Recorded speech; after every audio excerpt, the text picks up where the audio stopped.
Our readings are taken from Rays of the One Light, weekly commentaries on the Bible and the Bhagavad Gita by Swami Kriyananda. This is week 23. Why do devotees fall? Truth is one and eternal. Realize oneness with it in your deathless self within. The following commentary is based on the teachings of Paramhansa Yogananda. An endlessly fascinating question is, why did Judas fall after receiving the extraordinary blessing of being accepted into the inner circle of Jesus Christ's disciples? For Judas was one of the 12 apostles, yet he betrayed Jesus and earned for himself the opprobrium of Christendom for all futurity for his sin. We find Judas reprimanding Jesus just days before that betrayal. Jesus, aware that his disciples would soon be facing with his death the supreme tragedy of their lives, allowed Mary to express her devotion by anointing his feet with costly ointment. This act of wanton waste, as Judas saw it, awakened indignation in that disciple. Why was not this ointment sold for 300 pence and given to the poor? This he said, not that he cared for the poor, but because he was a thief and kept the purse and bare what was put therein. Then Jesus said, "Let her alone. Against the day of my burying hath she kept this. For the poor always ye have with you, but me ye have not always." Doubt not the power of delusion. Respect it. Indeed, fear it, though not in the sense of cowering before it. For as Yogananda said, one is not safe until he attains nirvikalpi samadhi, the state of final union with God. Judas, through attachment to money, opened his consciousness to subtle influences, which may be called satanic, that drew his thoughts toward other related attitudes, the importance of worldly power, for instance, or of worldly influence. The Bhagavad Gita gives a graphic explanation of how easily the mind can be drawn downward once it begins to feed on wrong attitudes.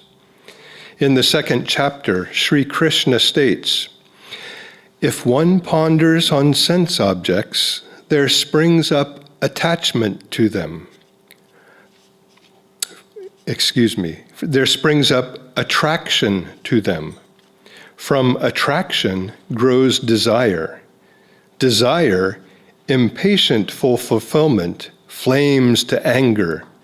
From anger, there arises infatuation, the delusion that one object alone is worth clinging to the exclusion of all others. From infatuation ensues forgetfulness of the higher self. From forgetfulness of the self follows degeneration of the discriminative faculty. And when discrimination is lost, there follows the annihilation of one's spiritual life. At the first thought of delusion, Paramhansa Yogananda said, that is the time to stop it. Thus, through Holy Scripture, God has spoken to mankind. Om, Om, Om. Good morning, all. This morning we have the joy of having Rose here this morning to share. Rose is part of our ministry.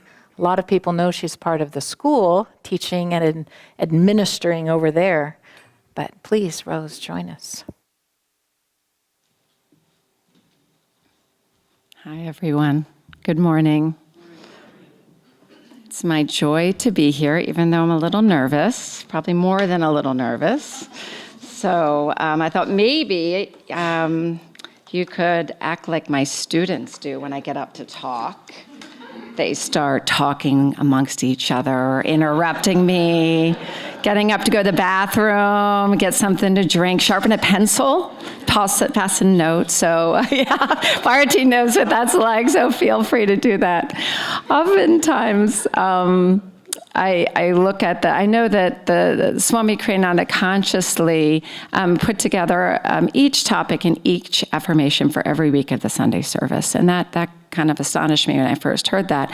And some weeks I'm in the congregation and I'm confused. I don't understand how they match the affirmation, the topic, and oftentimes the minister will explain it in a way that I understand it, and sometimes not, and that's okay. I wait till the next cycle of Sunday services. They go in cycles every year. Well, this year when I was asked to speak and I saw what the affirmation was and the topic, I said, yes, I get that, I understand that. But then when I sat down to try to write things down, I thought, I don't know how to explain that. So that's what I'm going to talk about today. Our affirmation was introspection, and our topic is why do devotees fall? And what I'd like to do is continue from Niranjana's talk last week. Raise your hand. See, and I'm back to teach. Raise your hand if you were here last week. Okay, great. Most people were. So she gave an excellent talk last Sunday service. And what she talked about was, I'm just going to take an excerpt from that talk. She talked about the trees that are within us. And one tree she talked about was the tree of life, which is represented by the deep spine in yoga anatomy, the Sushumna. And that is where our true essence of who we are is. It's where we feel the profound stillness of meditation. It's where we feel all those divine qualities of God. That's the light that we're striving for, is in that deep spine. That's the tree of life. And then she talked about the tree of duality, which is made up of the channels, the energetic channels that flank that deep spine. And in those side channels, that's where the energy goes up and down, up and down. And what she talked about is one of the parts of our life that is within these channels going up and down are our likes and our dislikes. And she gave different examples last week, and all of us have experienced this. When there is something that we want, something that uplifts us, something that is right on track with the way we're seeing it, our energy goes up and we feel that upliftment.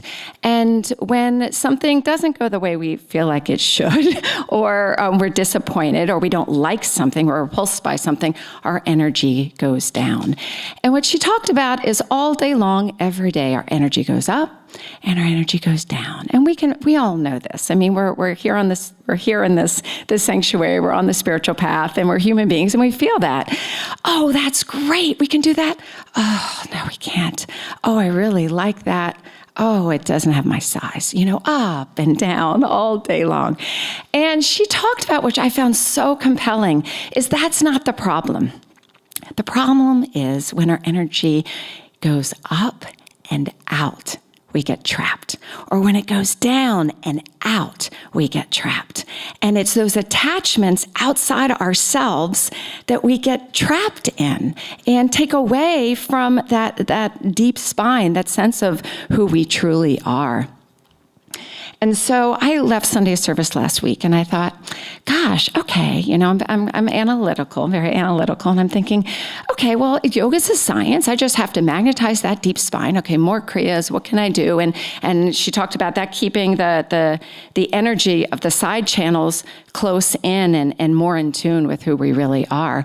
So I'm going along my day. I'm thinking about that, and I'm feeling uplifted and open-hearted and positive. And then I get the next test in the lesson.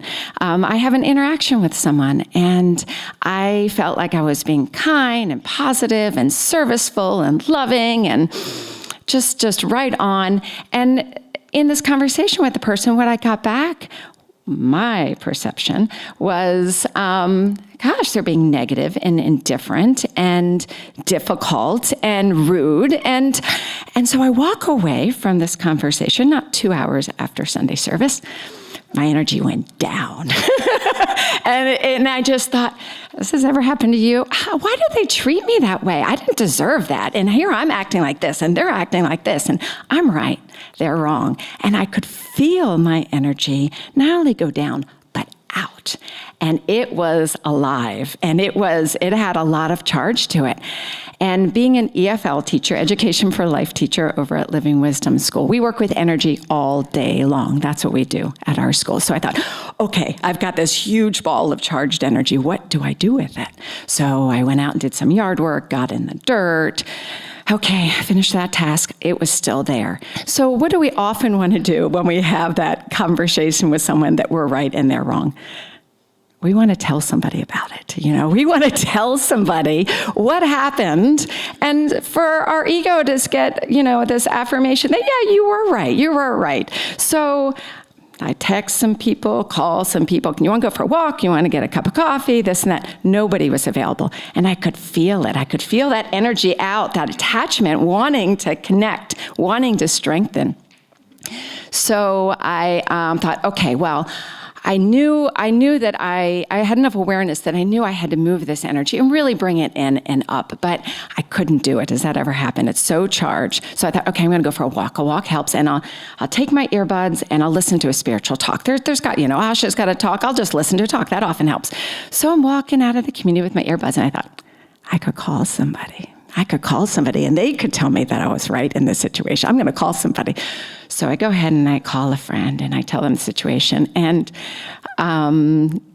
this is the great thing about having spiritual friends and guru bhais. Friend didn't give it any energy. None. Not at all. Okay, so finished the conversation. I went for my walk, and I walked, and I walked, and I walked, and I walked. By the time I got home, I was back to myself. I was in my center that no longer had charge. I no longer had this attachment to being right. But what I thought about was, this is how devotees fall. This is why devotees fall. This is the attachment. I'm going to read again that Bhagavad Gita quote. The Bhagavad Gita describes the following words: the downward road leading to a spiritual fall. If one ponders on sense objects, there springs up attraction to them. From attraction grows desire. Desire, impatient for fulfillment, flames to anger. From anger, there arises infatuation. The delusion that one object alone is worth clinging to the exclusion of all others. All I could think about was this charged interaction, and I couldn't find my center. I couldn't find that spot, that light. From infatuation ensues forgetfulness of the higher self. From forgetfulness of the self follows degeneration of the discriminative faculty. And when discrimination is lost, there follows the annihilation of one's spiritual life. When discrimination is lost, there follows the annihilation of one's spiritual life. So my example is a minor one. Or so I thought when I was reading the expanded version of this talk today.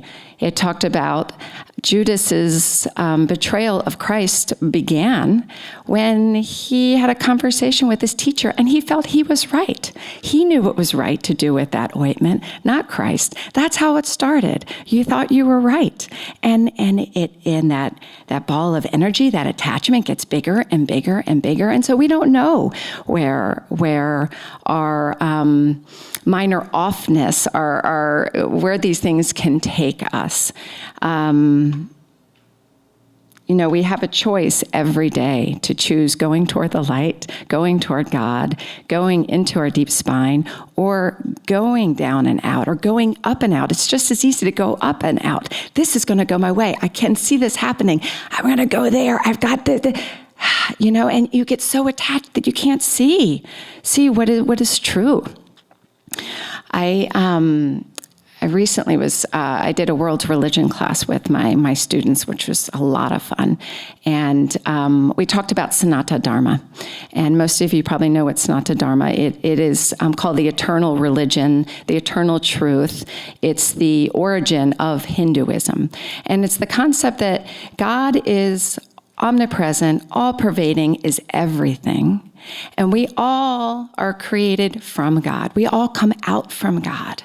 And our goal as souls, as human beings, souls in the clothing of human beings, is to make our way back to God, back to that light, back to that oneness in spirit. So we're all going out, and we're all coming in, and we're all going out, and we're all coming in. And if this resonates with you, it's a universal truth. We're all going back to the light. We're all going home. There are no exceptions. So even if we have these times where we, fall, even minor or majorly, we're going to be redeemed because we're all going back to the light. There's really no exception. We do our best effort. Yogananda says, achieving liberation is 25% of our own effort. We have to give 100%, 25% of the guru's effort, and 50% is grace. So our job is just to do our best to continue to be aware of that. And it's not a matter of if we're going to go back to the light, it's when, and it's how long will it take us to get there. I wanted to tell a story about back to my class. Most of my days are spent with this group of 9, 10, 11-year-olds. So if I'm up here, that's my stories. Although summer vacation's coming. In our Living Wisdom School, we do a lot of outdoor education and nature and experiential learning. And we often do overnight field trips. So I just came back from a 3-day field trip with these kids. We went up to Mount St. Helens. But early in the year, we were doing different field trips around town. And I already had it in my head I wanted to do this field trip with these kids. These kids hadn't gotten a chance to do something so lofty, such a challenge before. And since I was comfortable with taking them on field trips, I felt that was the right thing to do. So in December, we went to the Audubon. And I took them on for those that have been there's a trail near the lake. It's a short trail. It's less than a mile. Well, I'm on the trail with the kids. And those that are around kids in their world, the things that start to come out, I'm hungry. I'm thirsty. I didn't fill my water bottle. I'm tired. How long till we get there? Are we there yet? How much longer? And so I started thinking as I was moving into this trip about that experience, and I thought, how am I going to take all these kids for 3 days when that's all I hear? That's going to drive me crazy. So as I entered, the trip was just last week, but as I entered the spring term, I thought, okay, I've got to have a plan. Okay, we're going to train. So one day in circle at school, I said, everyone's super excited about this field trip coming up, but we need to train for it. And their eyes got really big. I said, yeah, we're going to, and I kind of exaggerate, we're going to be on a lot of hiking trails and carrying our backpack, and we only can eat at certain times. And so, I only want to hear complaining if you're bleeding, or there's something serious. I don't, we need to train, so I don't hear I'm tired, I'm thirsty. When are we going to go home? I want to go back to the yurt, or whatever the case. So I started taking them on hiking trips around town. We went to Forest Park and different gardens, and we went back to the Audubon. That was one of our last ones before the trip. And I looked at the choices of trails, and there was one that was about 1.4, so it was a little bit more than they did before. And I thought, okay, we'll try that one. So we get on the trail, the 1.4 mile trail, and they start running. And I'm with a parent in the back, and I thought, this is unusual. Usually I'm pulling them, and they're running. And we have a system which they love, whereas we have different landmarks, and they stop and they wait for me, and then I come up, I meet with them, and then they can go ahead. So they're safe, but they love the independence. And they're running. They're running. I mean, we're supposed to be at the Audubon for 2 hours, and only 10 minutes have gone by. They've almost done with the trail. So when we got to a point where we were finishing the trail, go on, I didn't tell them that was the end of the trail. I said, take a right. And they kept going, and they kept going, and they kept going. They ran or walked, and they stopped and had their snacks 3 miles in less than an hour. And I was blown away. The parent I was with was blown away, and they felt great. They were radiant. They felt the sense of accomplishment. They were alive.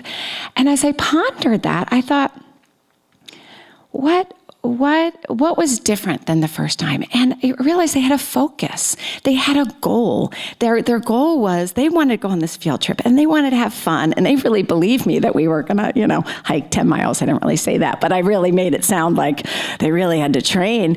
And they had that focus so they had that focus.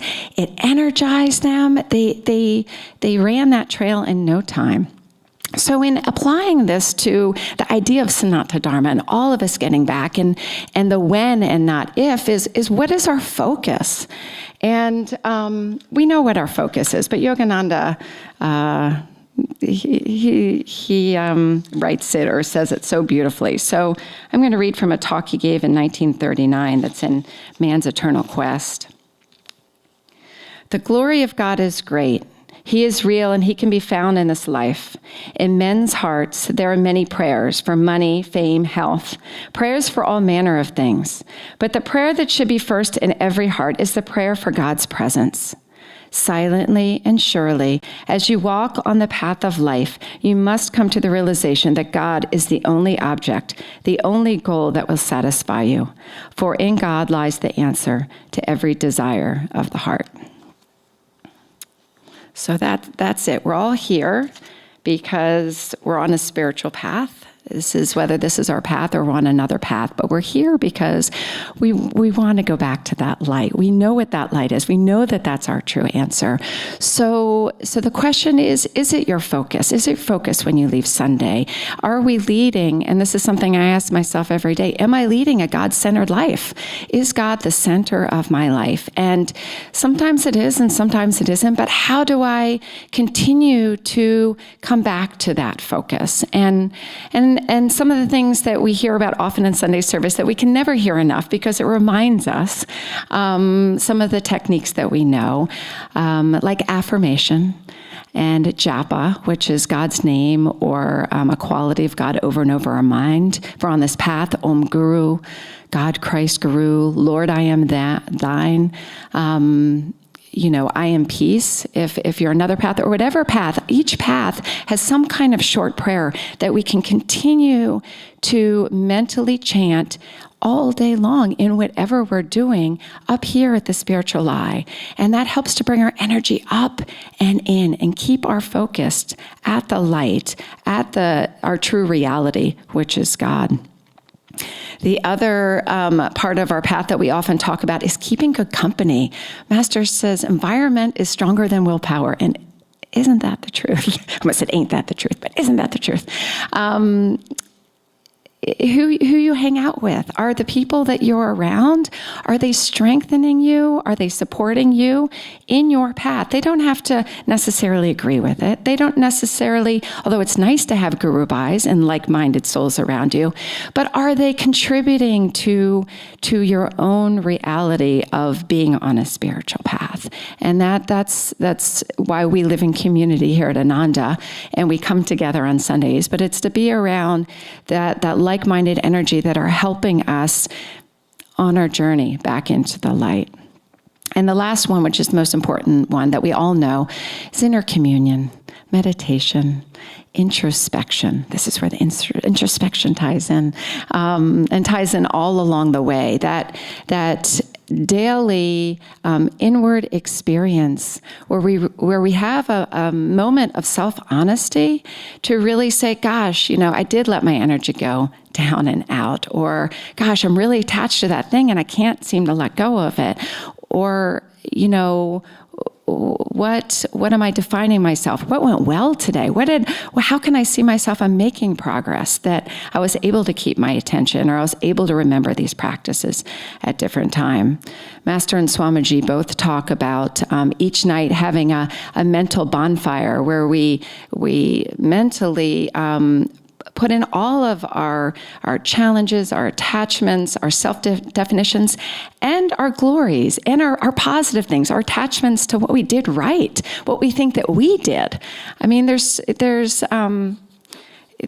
so much grace that we're swimming in all the time. nothing we do, we really do, So, but if we continually go to that practice every night, every morning of introspection, of giving it all back to the source, the more and more we find that we're aligned with the source, we're aligned with that deep spine, and that there is nothing else. So I'm going to close with a prayer demand from Whispers from Eternity. Spiritualize all our thoughts and ambitions. O infinite alchemist, spiritualize our weaknesses into strength and our wrong thoughts into right thoughts. Grow thou a flower of divine understanding from every seed of activity. With the magic wand of foresight given by thee, teach us to transmute the ugly imps of selfish ambition into fairies of all-serving noble aspirations. Train, Lord, each stallion of desire to become a champion racing for thine abode. Transform our base ignorance into the gold of wisdom, that it become a liquid stream of spiritual gold rushing steadily to thy shore. We're all on our way. Enjoy the journey. Thank you so much. This next piece is written by Swami Kriyananda entitled The Temptation of Christ. It's taken from the life of Christ as portrayed in Swami Kriyananda's oratorio, Christ Lives.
Satan, know you not our Father offers love in your stead? His gift of love to all is my only fruit. He is all I own. What does man need but give?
Destroyed in that hour.